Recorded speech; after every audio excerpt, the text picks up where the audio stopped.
मुंडे साहेब, आपण सत्तारूढ पक्षाचे सदस्य असल्यामुळे स्थगन प्रस्तावावर आपण बोलणं उचित होणार नाही. अध्यक्ष महाराज पॉइंट ऑफ इन्फॉर्मेशन आहे. सर्व स्थगन प्रस्तावांच्या सूचनांना मी दालनात अनुमती नाकारलेली आहे.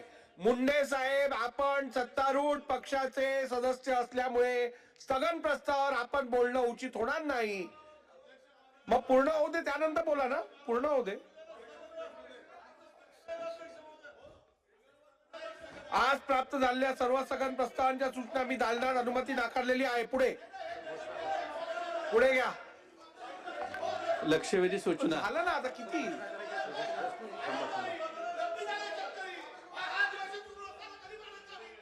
चला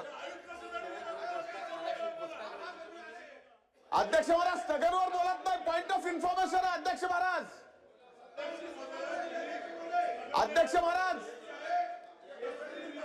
महाराज पॉइंट ऑफ इन्फॉर्मेशन आहे. तुमचं चालू द्या ना. अरे तुमचं चालू द्या, आम्ही विरोध नाही करत. आम्ही अध्यक्षांना सगळ्यांनी बोलतोय. बसून घ्या. सगळ्यांनी बसून घ्या. बसा.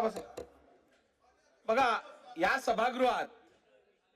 सभागृहात अलीकडच्या काळात ज्याला मर्जी होते तो उठून बोलायला बघतोय. आता इकडे स्थगन प्रस्ताव 8 नंबर आपल्या ऑर्डर ऑफ द डे वरती आहे. नियमाप्रमाणे मी 8 नंबर चालू केलं. स्थगन प्रस्ताव चालू आहे. प्रत्येक जण उठून मध्ये पॉइंट ऑफ इन्फॉर्मेशन. थोडं तर तुम्ही थांबा. जे कामकाज चालू आहे ते होऊ दे, त्यानंतर तुम्हाला देतो ना संधी.